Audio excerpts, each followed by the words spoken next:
voltar para o patamar dos 92 dólares o barril. Na mínima intradiária chegou a 93 dólares e 8 centavos. Então, essa mudança de perspectiva pode trazer algum impacto aqui para o Ibovespa e a gente vai continuar monitorando. Paula. Maravilha, Felipe. Vamos seguir aqui trazendo sempre, né, as notícias, essas movimentações, o que traz aí de fato oscilação para as bolsas, e sempre a gente ouve também a opinião de grandes especialistas. A gente recebe agora nosso primeiro convidado aqui do dia, o Daniel Wicks, que é economista-chefe da Guard Asset Management, chegando na nossa programação. Muito bom dia para você, Daniel.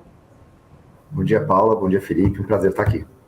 Obrigada, o prazer é nosso. Daniel, são vários pontos aqui para a nossa conversa, mas queria começar contigo com esses dados de hoje, né? Vendas no varejo subiram aí 0,7% em julho, uma alta aí frente ao mês de junho, inclusive. Queria entender um pouco também da sua leitura, né? O que de fato, como que você interpreta, né, esses dados e se isso pode de alguma forma, né, trazer ali alguma expectativa, inclusive para as projeções de crescimentos do PIB, ou ainda não? Eu acho que, assim, na verdade, a grande surpresa que a gente teve foi a divulgação do último PIB, né? Mas o que a gente viu desde então, né, que veio mais forte, todo mundo revisou aí para números perto de 3, a gente, no caso, tem 3,1, mas o que a gente viu que os últimos dados, né, teve a parte de serviços ontem que saiu, hoje de varejo, tem mostrado aí numa atividade bem consistente. E aí a gente se pergunta, pô, será que essa atividade não vai desacelerar? O que está acontecendo, né? Até porque a gente está com a taxa de juros bem alta e a gente tem visto revisões para cima no crescimento. E eu acho que tem acho que dois fatores primordiais aí que a gente tem que levantar. Um é que a gente teve uma agricultura super forte, né, que puxou o PIB para cima aí no primeiro semestre, mas tem uma outra coisa que também está acontecendo, que a gente está com um fiscal também muito expansionista, né? Então isso daí tem sustentado, né, a demanda das famílias. Então a gente consegue ver isso daí nas vendas de varejo, e a gente consegue ver isso daí também no consumo por serviços, né? Então eu acho que sim, acho que o mercado vai continuar ficando ou revisando aí para cima os números de crescimento por conta desses últimos dados aí mais consistentes na margem. Você falou, inclusive, Daniel, na projeção de vocês, 3,1 é isso para o PIB, né? Eu queria entender, né, os pontos ali que vocês acreditam aí, de fato, que a gente possa chegar a este patamar. Acho que basicamente é isso. Acho que assim, não tem nenhum sinal, né, na margem, nos dados, que a gente esteja desacelerando, né? O que chama atenção, né? Fala, pô, se a gente olha toda essa, eu acho que preocupação com juros muito altos, né? Mas o fato relevante é que a economia continua sendo impulsionada. E quando a gente olha assim, os componentes do PIB que estão puxando para cima, né, do lado da demanda, a gente tem o consumo das famílias, né, então as famílias estão com dinheiro, estão consumindo, né, o mercado de trabalho está bem, né, e também o consumo do governo. E aí no consumo das famílias, acho que tem uma questão muito relevante do Bolsa Família, né, o Bolsa Família foi praticamente triplicado, né, do que era antes, está chegando aí a 1,6 do PIB, antes rodava ali em 0,4, 0,5 do PIB, né, então assim, o governo tem feito um esforço muito grande para gastar e para transferir recursos para, né, a população mais carente. Isso sustenta o consumo das famílias e, né, o que é refletido aí do lado de números mais fortes, né? Então acho que é uma explicação bem simples, né, você está com o pé no acelerador no fiscal e a economia reage a isso. Daniel, muito bom dia. É Felipe Nascimento falando agora. Prazer falar contigo. A gente tem visto uma tentativa, né, de melhorar esse ambiente econômico e até o ambiente de crédito aqui no Brasil para estimular consumo de família. O Desenrola, por exemplo, está tendo bastante sucesso nesse sentido, e a gente sabe que varejo, a gente sabe que o consumo acaba sendo sustentado pelo crédito. Mas a gente não está vendo essa tradução, de repente, até nas companhias da Bolsa que seguem num pessimismo, e a gente segue falando aqui todos os dias de cenário desafiador, cenário, né, até um pouco mais complicado para essas companhias. Queria entender essa relação, queria entender a visão, sua visão a respeito desse assunto e justamente, né, por que a gente continua falando desse cenário mais desafiador para as empresas de varejo, mesmo com uma possibilidade ou de repente uma tendência de ter um cenário econômico um pouco melhor, com juro para baixo, com uma inflação também um pouco mais controlada e até mesmo crescimento econômico, desenrola, enfim, todo o cenário aparentemente não do melhor dos mundos, mas sinalizando uma melhora. É interessante assim que a parte da demanda que é mais ligada a crédito, essa está indo pior, né? Inclusive, se você pegar os dados que saíram hoje, quando você pega o varejo ampliado, né, ele veio mais fraco. Então, essa parte, a política monetária está funcionando, né? A gente continua, apesar, né, dessa vontade do governo em estimular ainda mais, né, a parte do crédito tem desacelerado nos últimos dados que o Banco Central tem divulgado. Então, ali, eu acho que ainda tem um tempo para você ver assim, acho que a gente ainda vai digerir esse juro alto na parte mais ligada a crédito, né? Então, tudo que é bem durável, né, eletrodoméstico e tal, você fica com uma perspectiva um pouco pior, né? O que a gente tem visto é mais na parte ligada à renda, essa sim tem sustentado. Então, acho que tem meio que uma dicotomia aí, em que setores da economia mais ligados a crédito não estão indo tão bem, né? Setores ligados, por exemplo, a mais à renda ou à agricultura, essa parte daí está indo super bem. Inclusive, né, queria trazer aqui com você, semana que vem a gente tem aí super quarta, né, tanto reunião de política monetária Brasil, Fed, até inclusive, estava lendo agora há pouco aqui uma pesquisa que foi divulgada pela Bloomberg ali, de alguns economistas que acreditam que o Fed, não nesta reunião, mas na próxima, pode ser que faça ainda um ajuste ali na taxa de juros, pelo menos já começam a elevar, né? Isso ainda divide muita opinião, tem gente ali que acredita que não, já chegou ali na máxima, mas o que de fato é que deve acontecer é que a taxa de juros nos Estados Unidos deve permanecer, pelo menos neste atual patamar ali, pelo menos ali uma boa parte do ano que vem. Eu queria entender um pouco, inclusive, da sua leitura, até porque quando a gente vê, né, taxa de juros em patamares mais altos em outros países, essa diferença, vamos dizer assim, acaba, né, tornando os ativos brasileiros talvez menos atraente em comparação aos outros demais ativos. Isso resulta ali num fluxo de investimentos, né, saindo do Brasil. Queria entender um pouco também da sua leitura, sua perspectiva, tanto para as taxas de juros ali nos Estados Unidos, para a próxima reunião da semana que vem, a leitura para as próximas reuniões e, de fato, né, o quanto que isso pode acabar afetando a nossa taxa de câmbio e também os nossos ativos aqui no Brasil. É uma boa pergunta, assim. Eu acho que o Banco Central americano vai continuar sinalizando que, né, deve ter uma alta a mais. Isso ele sinaliza, ele bota as projeções, né, o que eles chamam de dots, né, que são os pontinhos lá de juros. Eu acho que ainda vai estar ali implícito que você tem mais uma alta de juros lá na projeção, né, do FONC, né, do Fed.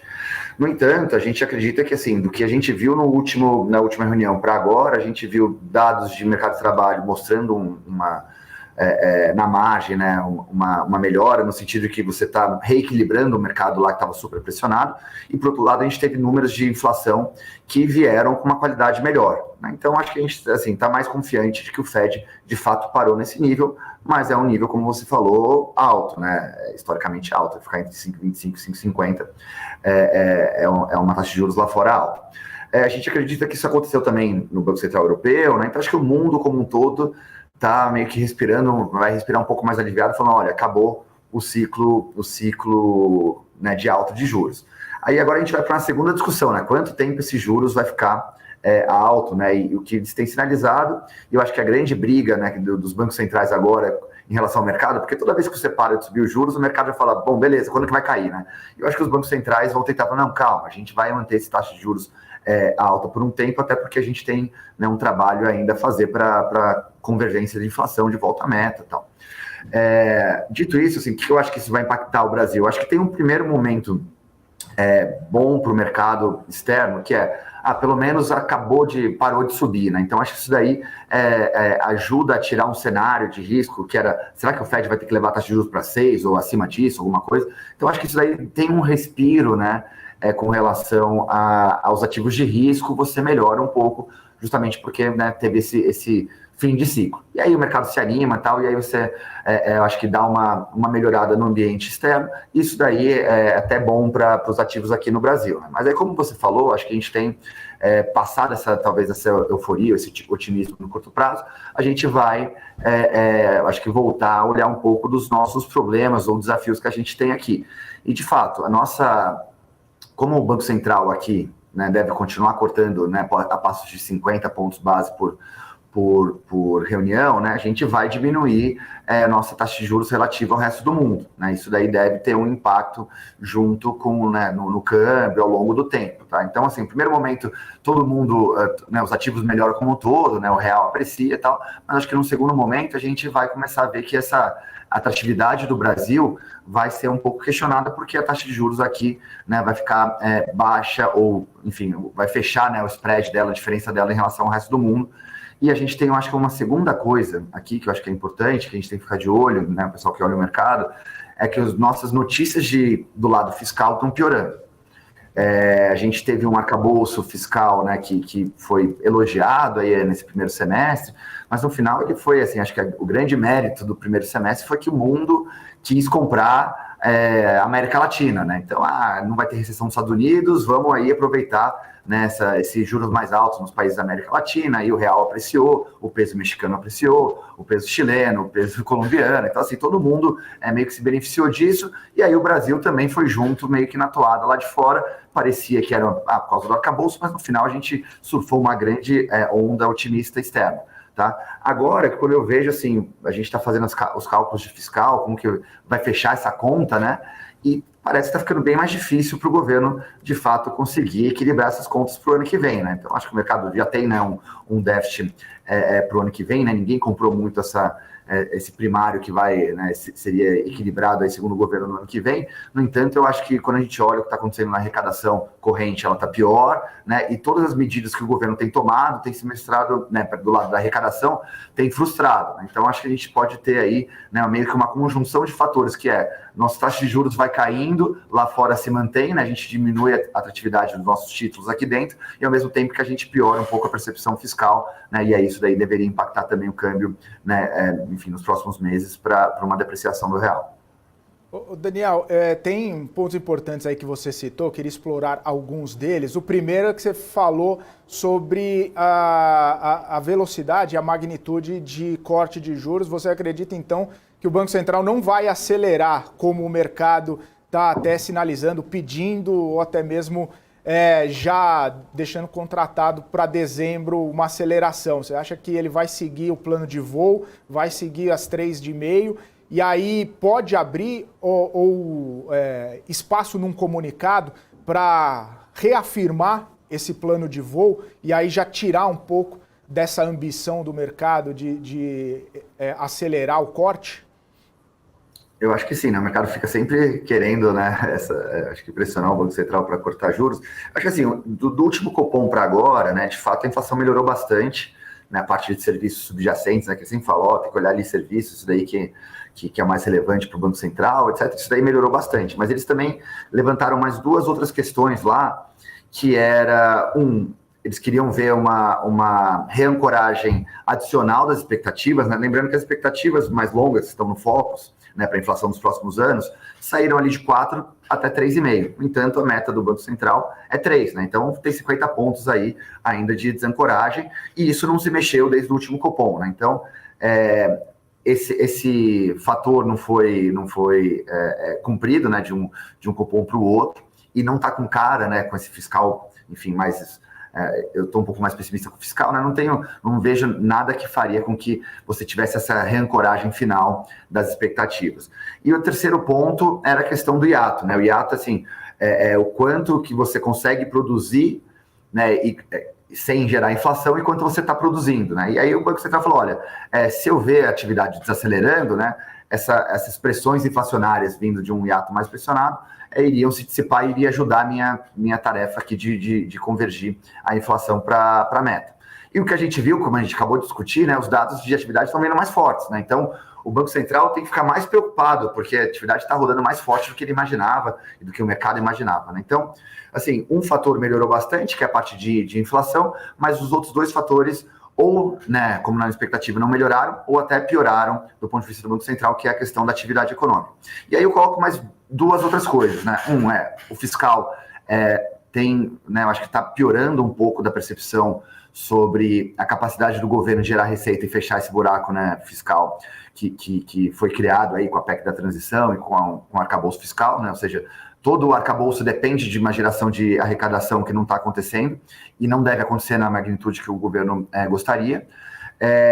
E acho que tem mais um fator externo, que é os bancos centrais que surpreenderam para cortes mais fortes, por exemplo, o Chile e agora mais recentemente a Polônia, né, que, enfim, deram cortes maiores do que o mercado esperava, a moeda deles acabou performando pior, né? Então teve uma depreciação lá das suas moedas, e isso deve ser algo que também deve preocupar o Banco Central, né? Então me parece que o passo de 50 é um passo forte o suficiente para você, né, ir reduzindo, né, a contração monetária, ao mesmo tempo que também te compra uma relativa tranquilidade, né, para você não ver uma piora dos ativos, né, com o mercado percebendo talvez um Banco Central mais leniente com a inflação, tá? Então, assim, não vejo probabilidade significativa de acelerar esse ano, tá? Então, para dezembro, eu acho que assim, vai ser 50, a gente está bem convicto nisso.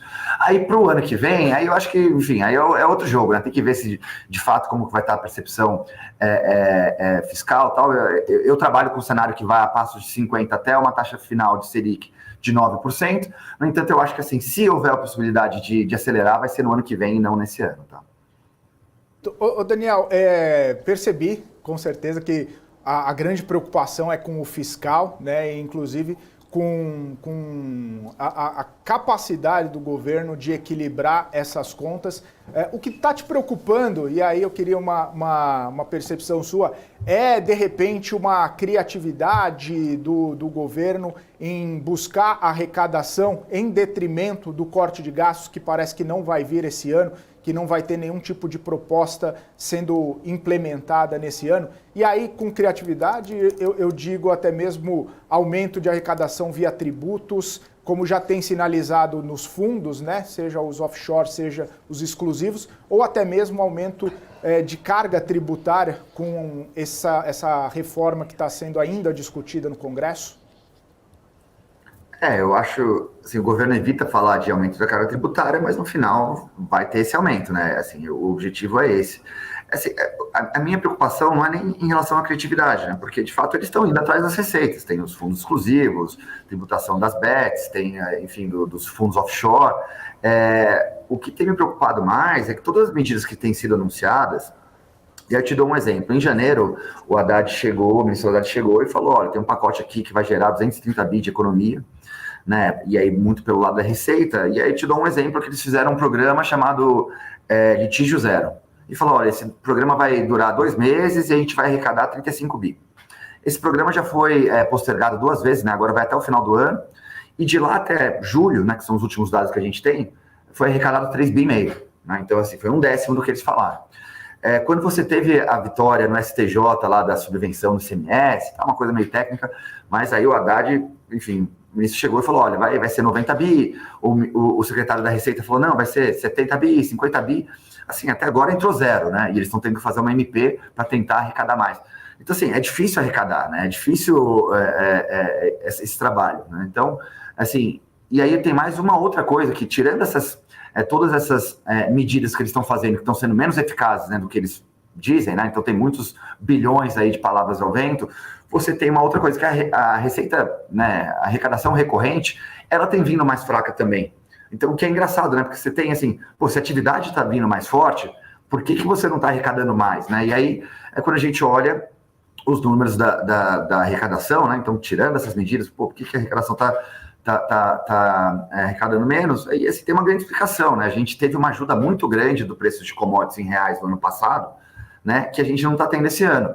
Então, a arrecadação está surpreendendo para baixo, né? Então, assim, é um vento contrário e eu acho que... E aí o meu medo na verdade, o mercado já espera um número, né, de déficit para o ano que vem, mas pode ser que a gente descubra que esse número ainda é pior, né? Esse ano pode ser um déficit ainda maior do que está projetado e para o ano que vem também. Então, acho que é um pouco nessa jogada. E aí o governo vai ter que como você falou, né? Vai ter uma escolha. O que eu faço agora? né? Eu vou cortar gasto. E aí, quando eu vejo as declarações tanto do ministro Haddad quanto do secretário de Tesouro, né, o Seron, assim, a gente não vê muito discurso de falar, se precisar a gente vai cortar gasto. O que eles falam se precisar a gente tem um plano B, C e D do lado da arrecadação. Então, não estou vendo esse governo cortando na carne e cortando gasto. Então, o que eu acho que se a receita não vier, mesmo com esse plano A, B e C, né, que parece que não vai funcionar, né, na magnitude que era esperado, então a gente vai ter que ter uma mudança da meta, né, e aí eu acho que, enfim, vai meio que revelar a preferência desse governo, né, que se não tiver receita, eu prefiro ter um resultado fiscal pior do que ter que cortar gasto, né, então acho que é um pouco essa a cabeça aqui, uma visão um pouco mais pessimista aí para os próximos passos do fiscal, tá? Daniel, inclusive, né, falando ainda mais sobre fiscal, você até pontuou ali, né, nessas alternativas que estão sendo feitas ali, né, encontradas, vamos dizer assim, do governo com essas taxações, tanto de bets ou quanto outras pautas ali para aumentar a arrecadação, até valores, né, ali diferentes do que haviam sido projetados. É o que o mercado enxerga que, na verdade, muitos desses valores não vão ser alcançados como estão ali, né, sendo projetados, né, estava sendo projetado, inclusive, pelo próprio orçamento, né, e que isso, de fato, não deve ser alcançado, então, para zerar esse déficit. Eu queria entender na sua leitura, né, a gente pode ter, na verdade, um efeito adverso na economia, justamente, né, olhando ali para o fiscal só nessa possibilidade de trazer arrecadação e não, de fato, de olhar para as despesas em si. Isso pode acabar aí tendo efeitos tanto adversos na inflação e também na taxa de crescimento da nossa economia? Eu acho que, assim, por enquanto, a gente tem visto um mercado bem complacente, né, com esses desafios fiscais, né? Então, assim, o mercado está bem, a bolsa está quase 120 mil, né, o dólar está abaixo de 5, então eu acho que, assim, por enquanto, o governo está tendo uma colher de chá, e eu acho que é muito por conta lá de fora, né, que ainda está um mundo tranquilo. Eu acho que, assim, se o cenário externo piorar, né, e ficar um pouco mais adverso, a gente vai de novo se debruçar nesses números fiscais. E aí o que pode acontecer é assim, você pode ter uma aversão ao risco e isso piorar as condições da economia brasileira, né? Porque aí você vê os preços de ativos piorando, né? Os empresários se retraem, então pode ser que para frente sim tenha um efeito adverso. No entanto, enquanto isso não acontecer, o governo está colocando tanto dinheiro na economia que as coisas estão rodando meio ali, né, a forceps, assim. Então, assim, tem meio que a questão do timing importa bastante, né? Você tem um impulso no curto prazo que te dá uma sustentação da atividade, né? Mas isso daí lá na frente pode virar. A gente viu bastante disso daí, o que aconteceu, por exemplo, no final do primeiro mandato da Dilma, né? Que você teve um grande impulso fiscal, né? Ali no período, né, pré-eleitoral, e depois em 2015 você teve uma piora muito grande dos preços de ativos quando o pessoal viu que, né, o ministro era o Joaquim Levy, né? Ele não ia conseguir entregar, né, a promessa ali de superávit primário e viu que a gente estava numa situação fiscal muito pior, né? Então, obviamente, ali o contexto internacional era muito desafiador, né? Então, por isso que a gente tem que pesar um pouco, assim, em que ambiente a gente está para entender como que vai ser a complacência ou não do mercado aqui no cenário doméstico, tá? Daniel, quero agradecer. Obrigada por estar aqui com a gente. Fica o convite para voltar em outras oportunidades. Obrigado, Paulo. Obrigado, Felipe. Bom dia a todos. Obrigada, valeu. Conversamos com Daniel Wickes, economista-chefe da Guard Asset, aqui na nossa programação da BMC News.